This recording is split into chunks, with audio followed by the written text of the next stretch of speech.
Building కట్టాలంటే సున్నము, రాళ్ళు, cement, ఇసుక ఇవన్నీ అవసరమే.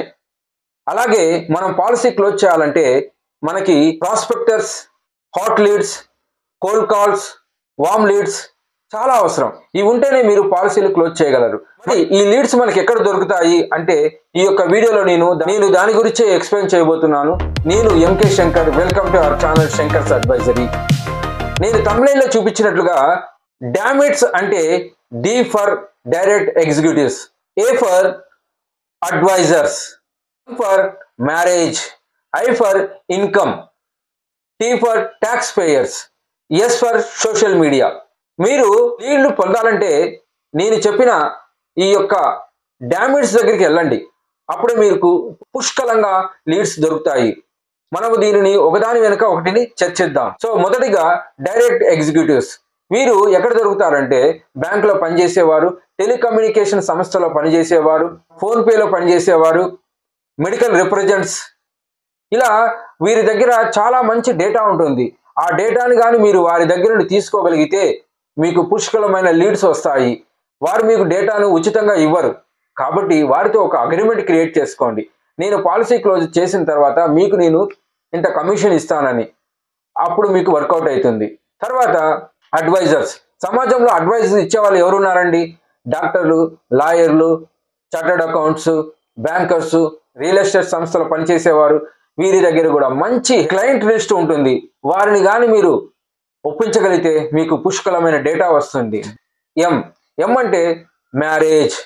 మీరు ఎప్పుడు కూడా మ్యారేజ్ అయిన వ్యక్తిని కలవడానికి ఇష్టపడండి. ఎందుకంటే మ్యారేజ్ అయిన వారికి కమిట్మెంట్ ఉంటుంది. వారు జీవితంలో ఫ్యామిలీ గురించి భయపడతారు, సొసైటీ గురించి భయపడతారు. కానీ వ్యక్తి అయితే అతడికి కమిట్మెంట్స్ ఉండవు, తెగిపడిన గాలిపటంలా తిరుగుతూనే ఉంటాడు. సో కాబట్టి వీరి దగ్గర మీకు ఎటువంటి లీడ్స్ రావు. పెళ్ళైన వ్యక్తులను కలవండి. ఇక్కడ మీకు క్లోజింగ్ శాతం ఎక్కువగా ఉంటుంది. దాని తర్వాత ఇన్కమ్. మీరు చూడండి, ఇన్కమ్ ఉన్న వ్యక్తి ఇన్కమ్ ఉన్న వారినే ఇస్తాడు. ఇన్కమ్ లేని వ్యక్తి ఇన్కమ్ లేని వారినే చూపిస్తాడు.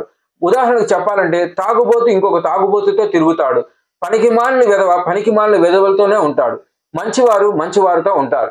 సో ఇక్కడ మీకు ఏమర్థమవుతుంది? ఉన్న వ్యక్తులు ఎంప్లాయీస్ లేదా బిజినెస్ పర్సన్స్ పాలసీ క్లోజ్ చేస్తే వారు కూడా మీకు అలాంటి వ్యక్తుల నెంబర్లే ఇస్తారు. కాబట్టి మీ యొక్క పని 80% అయిపోయినట్లే. 20% మీరు వెళ్ళి ప్రజెంటేషన్ ఇచ్చి పాలసీ క్లోజ్ చేసుకోవడమే కదా. అర్థమైందా?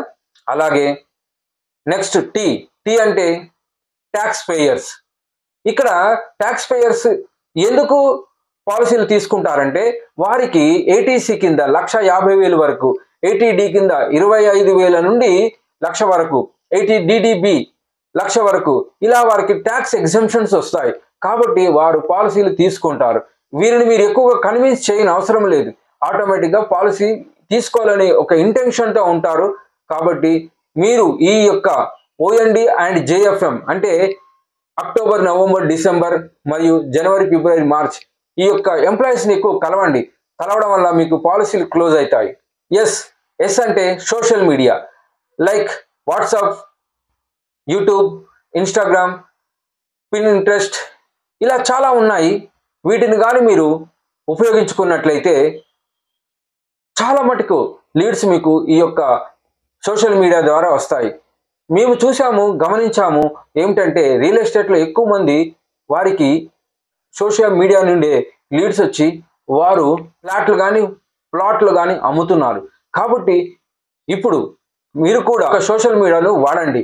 ఎందుకంటే మన యొక్క ఇండియన్స్ ఇతర దేశాల్లో పోయి సెటిల్ అయ్యి వారు అక్కడ డబ్బు సంపాదించి ఇక్కడికి పంపిస్తున్నారు. కాబట్టి వారికి పాలసీలు కావాలి, వారి దగ్గర డబ్బు ఉంటుంది. సో ఇలాంటి వ్యక్తులు మీరు కలవడం వల్ల పాలసీలు చాలా చాలా త్వరగా క్లోజ్ అవుతాయి. సో మెడికల్ ఇవన్నీ పెద్ద విషయమేం కాదు. మనం మెడికల్కి సంబంధించిన కిట్ వారి యొక్క దేశానికి పంపిస్తే పాలసీ, వారు అక్కడ మెడికల్ చేసి ఇక్కడ పంపిస్తే పాలసీలు క్లోజ్ అవుతాయి. ప్రాబ్లమే లేదు. సో మీరు కలవడం అనేది ఇంపార్టెంట్. కాబట్టి మిత్రమా, ఒక లీడ్ వచ్చిందంటే మీరు ఆయనను క్లయింట్ అయినా చేసుకోవాలి, లేదా అసోసియేట్గానైనా వారిని మీరు ఉపయోగించుకోవాలి. చివరిగా నెట్వర్కర్గా అయినా కూడా మీరు అతడిని వాడుకోవాలి. అంటే నీ గురించి 10 మందికి చెప్పే వ్యక్తిగా అతడిని మీరు వాడుకోవాలి. ఇలా మీరు చేయగలిగితే మీకు లీడ్స్ పుష్కలంగా వస్తాయి. ఈ లీడ్స్ వలన మీరు పాలసీలు క్లోజ్ చేయవచ్చు. సో నేను చెప్పాను కదా, ఎండిఆర్టీ కావాలంటే 108 పాలసీలు ఇంటూ 30,000 సంవత్సరానికి కట్టే వ్యక్తి ఇంటూ 30% కమిషన్ మీకు వస్తే మీరు ఎండిఆర్టీ అయిపోయినట్లే. ఇన్కమ్ వైజ్, ప్రీమియం వైజ్ మరియు కమిషన్ వైజ్. ఇప్పుడు చెప్పిన ఈ ఫార్ములాలో కమిషన్ వైజ్గా మీరు ఎండిఆర్టీ అయిపోయారు. ఎక్సలెంట్. కాబట్టి మీ యొక్క లక్ష్యమైన ఎండిఆర్టీని ఈ యొక్క డామిట్స్ అనే సహకారంతో మీరు సాధించగలరని నేను మనస్ఫూర్తిగా కోరుకుంటున్నాను. ఈ యొక్క వీడియోను లైక్ చేయండి, షేర్ చేయండి మరియు కామెంట్ చేయండి. చివరిగా శంకర్స్ అడ్వైజరీ ఛానల్ని సబ్స్క్రైబ్ చేయండి. వ్యక్తిగత అభివృద్ధి దేశాభివృద్ధి.